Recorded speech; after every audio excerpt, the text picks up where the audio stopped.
Bonjour à toutes et à tous, bienvenue sur Misscom pour ce Comme ça du mardi. Alors Comme ça est une rubrique qui vous propose alors soit justement des guidelines par rapport à vos actions de communication, par rapport à la thématique de la semaine, ou alors des outils pour vous faciliter la vie alors de communication, la vie marketing, et même au-delà si c'est pertinent, tout simplement. Cette semaine, on aborde un sujet qui nous touche un peu tous en ce moment, puisqu'on est en période de confinement, euh, et on se retrouve seul et isolé face à son entreprise, face au monde sur lequel il y a des cloisons, et auprès desquels on a beaucoup de mal à communiquer et forcément à vendre. C'est une période assez particulière et parfois difficile pour les entreprises. Mais justement, c'est dans ces moments-là qu'il ne faut surtout pas lâcher. Et c'est pour ça que le sujet de la semaine, c'est comment communiquer, comment faire quand on est seul et isolé. Et aujourd'hui, donc dans ce Comme ça, on va pouvoir voir quels sont les outils quels outils utiliser pour maximiser sa communication dans cette période-là, qui, je le rappelle, n'est absolument pas uniquement due au Covid-19, même si c'est l'inspiration du moment, puisque ça peut arriver à n'importe qui. Ça peut arriver en période parce qu'on est malade, ça peut arriver parce que nos clients sont malades. Quand on a les épidémies justement de grippe ou de gastro, les gens ne sont pas forcément disponibles et disposés justement à gérer les choses comme à l'accoutumée. Donc, on aura des périodes dans une entreprise où il y aura des réajustements à faire, où on se retrouvera peut-être isolé. C'est aussi valable par exemple pendant les vacances. Quand on est entrepreneur indépendant, on a souvent du mal à couper, mais on va quand même ralentir le rythme de manière à profiter de son été, par exemple. Et donc, justement, tous ces sujets-là, toute cette thématique sur comment communiquer quand on est seul et isolé va pouvoir entrer en compte. Tout là pour vous dire que c'est pas uniquement en période Covid-19 qu'on pourrait avoir à appliquer ces stratégies-là et ces astuces-là, mais bien simplement par rapport à la vie de l'entreprise à n'importe quel moment, que ce soit des périodes un peu plus difficiles ou que ce soit une histoire justement de temporalité, c'est-à-dire que quand tout le monde est en vacances, par exemple, qu'est-ce qu'il est possible de faire, comment faire les choses, même si ce sont des sujets qui seront un peu plus spécifiques aux vacances, il n'empêche qu'on rentre quand même dans la même dynamique. Alors, pour ceux qui ne me connaîtraient pas encore, je suis Claire Négrier, révélatrice de personnalité d'entreprise. J'accompagne TPE, PME, indépendants, entrepreneurs dans leur communication, leur marketing, de la stratégie à l'élaboration des outils, en passant également par la formation. Et c'est un petit peu justement tout le fer de lance de la chaîne Misscom. J'appelle chaîne même sur Facebook parce que je ne fais que des vidéos quasi quotidiennes, 4 par semaine, c'est déjà pas mal, pour élever, je dirais, le niveau de conscience de ces petites entreprises, ces petites structures qui ont absolument besoin de communiquer, car sans communication, on ne survit pas sur le marché, ou en tout cas pas très longtemps. Et donc pour moi, j'ai vraiment à cœur de transmettre cette énergie et de transmettre cette notion que la communication, c'est surtout pas ce qu'il faut arrêter, notamment dans des périodes pas évidentes comme en ce moment. Si vous me rejoignez, n'hésitez pas à me faire un petit coucou en commentaire, de manière à ce que je puisse savoir qui est avec moi sur le live. Si vous avez des questions en replay, n'hésitez pas à les poser également en commentaire, de manière à ce que tout le monde puisse voir la réponse. Et puis, si vous n'osez pas, n'hésitez pas, vous avez le mail en description de la vidéo, et vous avez sur Facebook les messages privés qui sont ouverts. Je vous promets, je ne mords pas, je ne suis pas cannibale, donc vraiment, allez-y. Sur le sujet du jour, quels sont les outils à utiliser pour maximiser sa communication dans ces périodes-là? On a commencé à l'aborder un petit peu hier, mais justement, je ne voulais pas rogner sur mes différentes chroniques, donc je vous en ai brièvement parlé. Si on reprend justement le schéma qu'on a pu voir hier, vous avez, pour ceux qui n'auraient pas vu la vidéo, vous aurez le lien en description.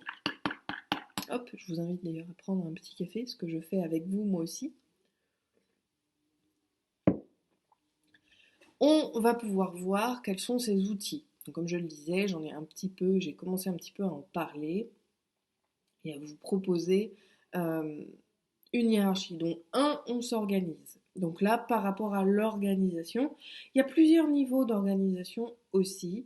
Il y a le niveau d'organisation structurelle, je dirais, qui va peut-être faire l'utilisation d'un emploi du temps. Qu'est-ce que je fais à quel moment? Ça va vous permettre d'organiser. Et là, je suis bien au-delà du marketing, hein. Je ne vous parle pas uniquement des actions de communication, mais bien sur la réorganisation de votre entreprise, puisqu'il y a des moments où il faut prospecter, il y a des moments où il faut produire, il y a des moments où il faut être en relation client, parce que ça reste indispensable, surtout dans cette période-là. On l'a déjà vu, le fait de rester en lien avec ses clients et prospects, c'est le seul moyen qu'on a justement de passer, on va dire, cette période moins évidente euh, de manière un peu plus humaine. Voilà.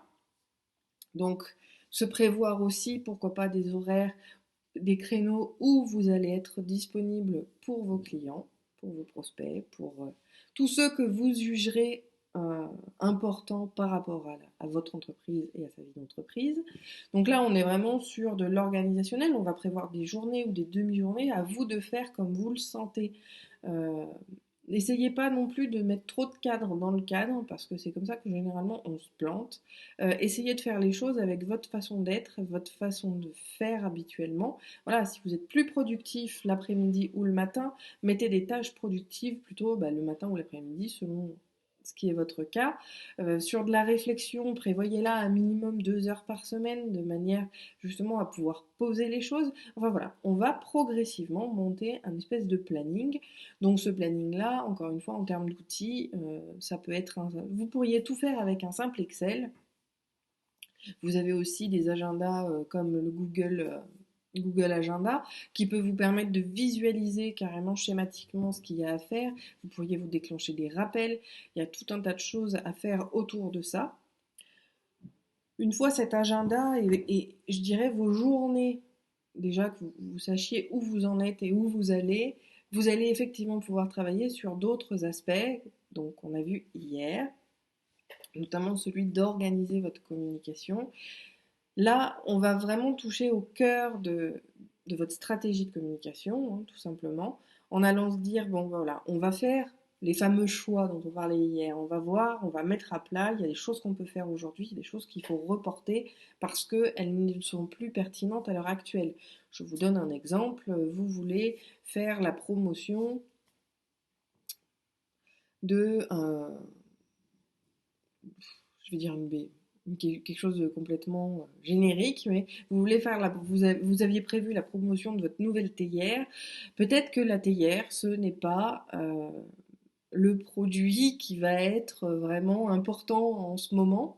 Donc peut-être que justement celui-ci, on va le repousser à plus tard, mais que voilà, vos produits en fleurs de bac, par exemple, qui sont donc des produits pour gérer les émotions des gens, vont être justement un bon produit qui n'était peut-être pas prévu pour le moment, qui était peut-être prévu dans 6 mois, mais que vous allez pouvoir ramener à aujourd'hui parce qu'il va répondre aux besoins actuels de vos clients et de vos prospects, en tout cas clients potentiels. Donc vous allez réorganiser cela. Alors oui, quelque part, ça peut valoir le fait d'avoir été organisé avant. Mais pas forcément parce que, alors moi qui suis justement comme ça, qui marche absolument à l'action inspirée, c'est quelque chose que vous allez pouvoir aussi mettre en place selon vos idées. Voilà, vous identifiez un réel besoin, vous savez que vous avez ce qu'il faut pour pouvoir y répondre, vous allez mettre tout en œuvre pour le faire connaître.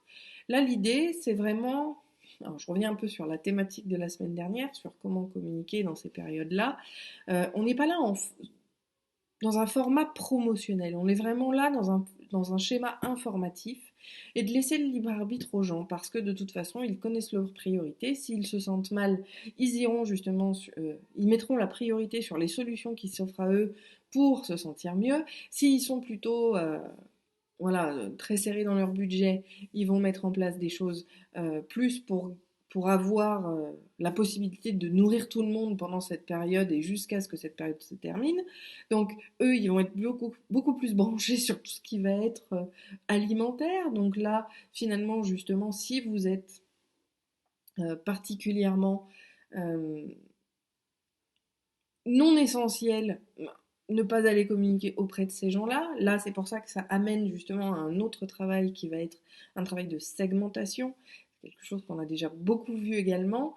La segmentation client va pouvoir aussi vous permettre de communiquer au bon endroit auprès des bonnes personnes. Et ça, c'est quelque chose d'essentiel. Ça fait partie justement de l'organisation.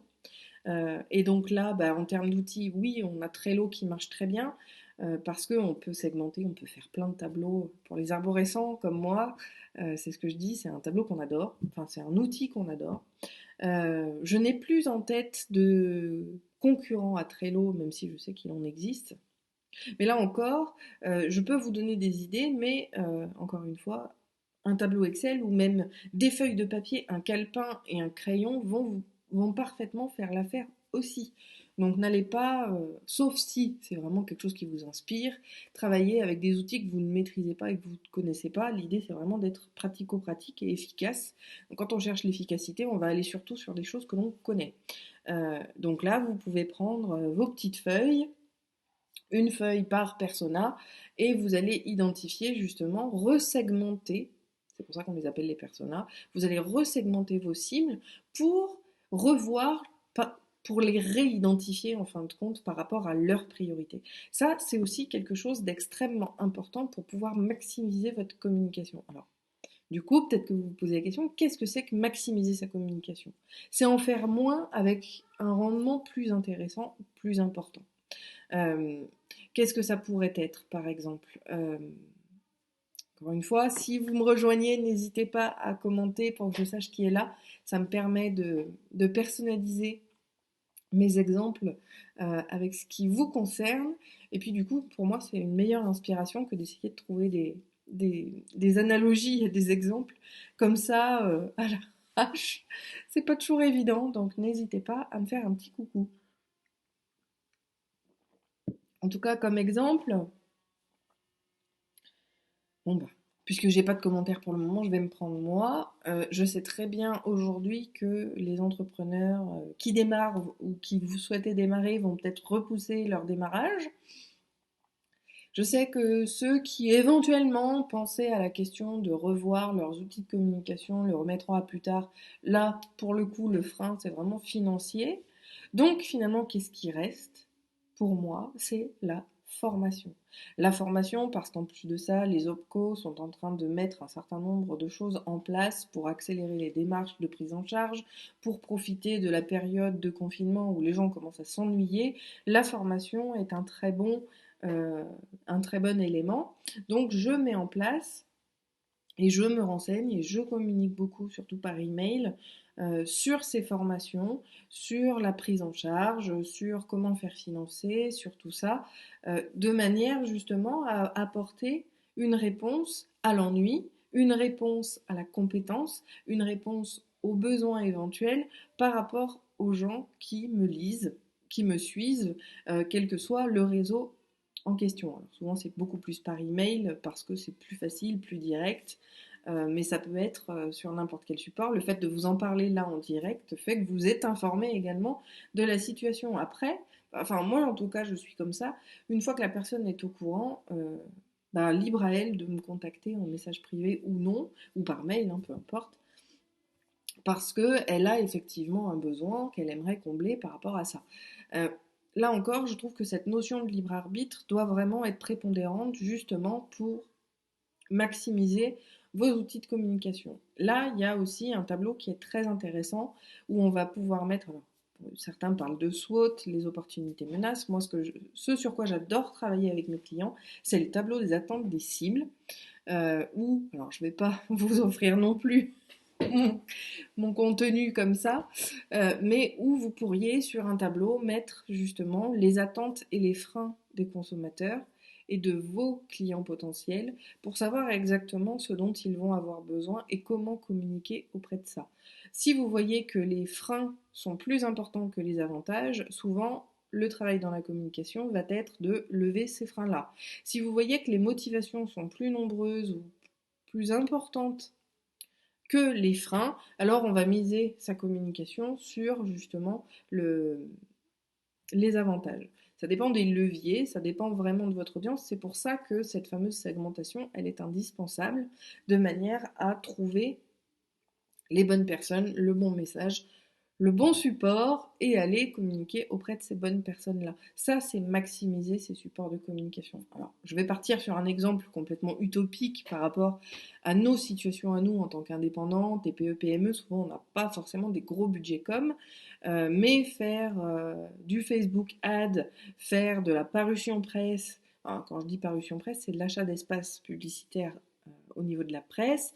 Euh, Ces trucs-là vont être effectivement peut-être accessoires et peut-être du coup miser sur d'autres supports, d'autres formations. Voilà. Un autre programme de formation que j'ai mis en place, par exemple, sur les relations presse. Les relations presse peuvent être justement très pertinentes en ce moment parce que c'est pas, ça n'a pas un coût extrêmement important. Alors, ça dépend, j'ai envie de vous dire, oui, les relations de presse, hein, quand il s'agit d'un voyage de presse et que vous emmenez tout le monde à Bali, oui, ça coûte de l'argent. Mais encore une fois, on n'est pas au niveau de ces entreprises-là. Et puis, de toute façon, avec les aéroports fermés du moment, c'est pas pertinent. Voilà ce que c'est que maximiser sa communication. Là, c'est pas pertinent, c'est même impossible. Donc, on ne va pas perdre son énergie, son temps, son argent sur des actions qui n'aboutiront à rien. Voilà ce que c'est que maximiser sa communication. Autre outil de maximisation de sa communication, on ne s'en occupe jamais ou quasiment pas. Je vais y arriver. Je sais pas vous, j'espère que ça s'entend pas trop, mais j'ai mes enfants qui font un peu de bruit, du coup c'est un peu perturbant, même pendant les lives. Mais vous allez avoir également sur les outils à utiliser, pourquoi pas, et là on peut partir à l'assaut de nouvelles technologies si on se décide de prendre le temps de le faire, ça va être justement sur un outil d'automation. Je vous mettrai en lien les tutos, alors je vais me les noter, parce que sinon je vais oublier, segmentation. Je vous mettrai en lien toutes les vidéos que j'ai déjà traitées sur le sujet. Donc en outil d'automation, donc là c'est par rapport au mailing, hein, vous avez Mailchimp, vous avez Sendinblue, je vous mettrai les photos, enfin les liens des vidéos, pardon, qui traitent de ces sujets-là. Pour justement automatiser un certain nombre de choses. Comme je vous l'ai déjà dit, comme on l'a traité dans certains sujets, on est dans une période certes creuse, mais qui est géniale pour avoir un méga laboratoire marketing où vous allez pouvoir tester plein de choses, tester les mails, tester les choses, utiliser aussi justement les comportements humains, c'est-à-dire qu'on mise vraiment beaucoup sur la solidarité. La solidarité va vous permettre, pourquoi pas, justement, sous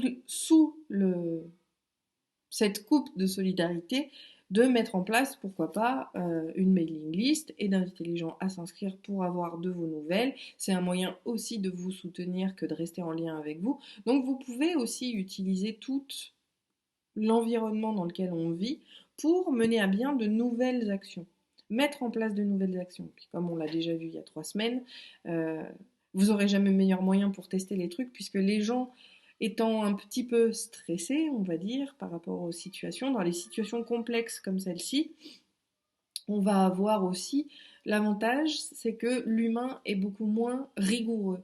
On en attend moins, on est beaucoup moins exigeant dans les périodes comme celle-ci de Covid-19 avec les émetteurs. Voilà, les émetteurs, c'est vous, c'est moi, c'est ceux qui envoient des messages.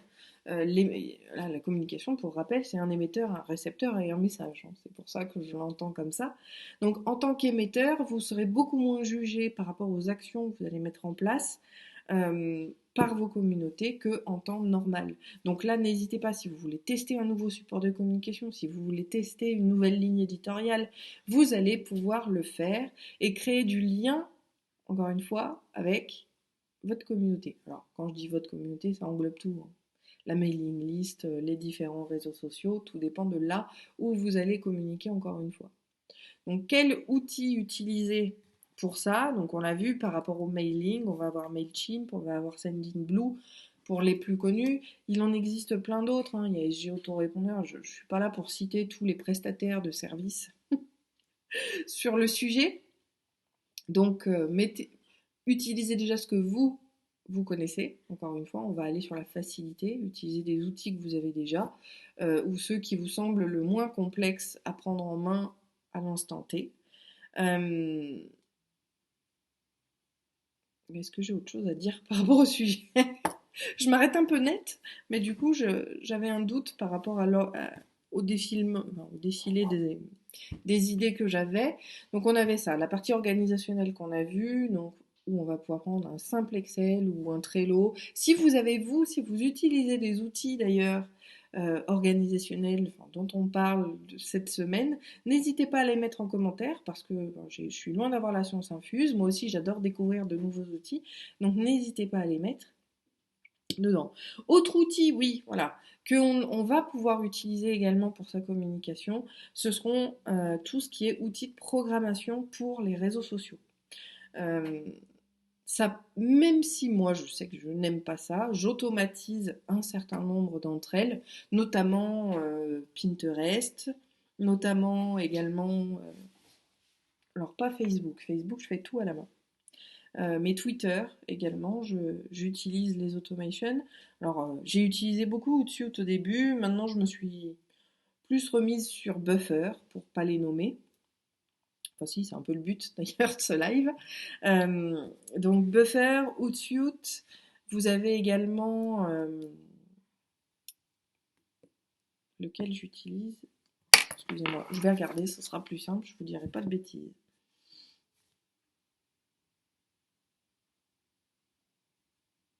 Là, j'utilise quoi? Parce que j'en utilise plusieurs par rapport à Instagram. Voilà, pour vous donner le nom. Donc par rapport à Instagram, je vais utiliser... Il est où? Il y a tellement de bazar dans ces téléphones que je ne sais plus. Donc voilà, alors, Boomerang, mais je m'en sers très peu. Voilà, il y a Preview. J'utilise beaucoup Preview pour Instagram parce qu'il a plein de fonctionnalités qui sont très très intéressantes, mais et qui permettent justement la programmation d'un certain nombre de choses, l'automation également.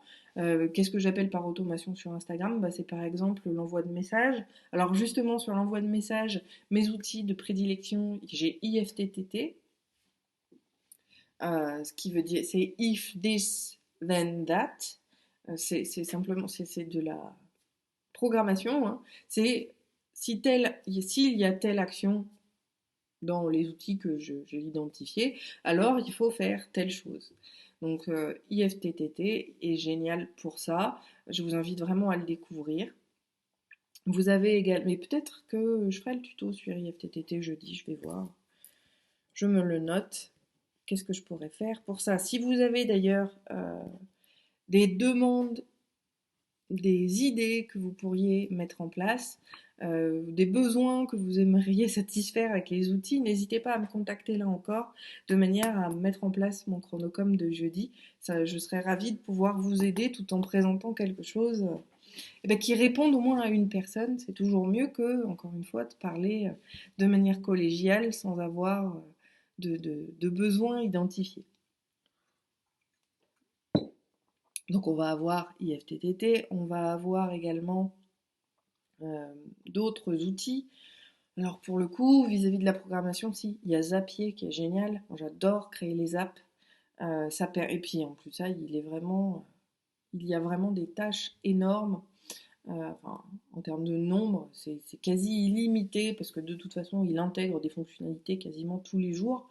Euh, Zapier qui lui est pareil sur l'automatisation des tâches. Si vous avez une personne qui arrive ou qui vous envoie un message à tel endroit, alors il est ajouté à votre liste. Ou alors il se passe telle chose. C'est un petit peu comme IFTTT, mais je trouve quand même que les outils sont un petit peu différents. Enfin, je vous laisserai vraiment tester les deux.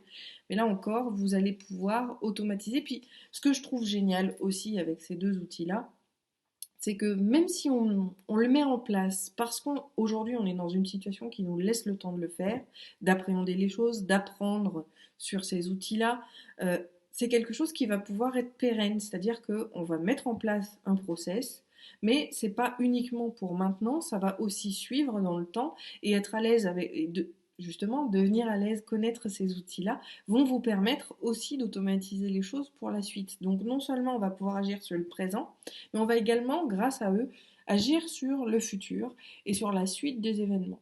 Donc vraiment, en outils, voilà, on en a vu quand même un certain nombre dans ce live. Je vous invite vraiment à partager également les vôtres. Donc vraiment, ceux qui me tiennent à cœur, c'est tout ce qui va être organisationnel. Alors, il y a Trello et compagnie, mais vous pouvez prendre un simple Excel. Et comme je vous le dis, moi j'adore le rapport au papier, j'adore écrire. Le fait d'écrire justement va vous permettre de faire ça. Pour les notes, tiens d'ailleurs, il y a Evernote qui est là pour rassembler tout ce que vous pourriez avoir. Un autre outil que j'aime beaucoup, voilà, je vous les donne dans la foulée au gré de mes pensées, c'est tout ce qui va être Google Drive. Oui, je sais, au niveau de la sécurité, c'est pas super top, mais en même temps, dès que j'ai un mémo, dès que j'ai une pensée, j'active ma commande vocale, je dicte le mémo et c'est fini, j'ai plus besoin de m'en préoccuper et je vide mon disque dur.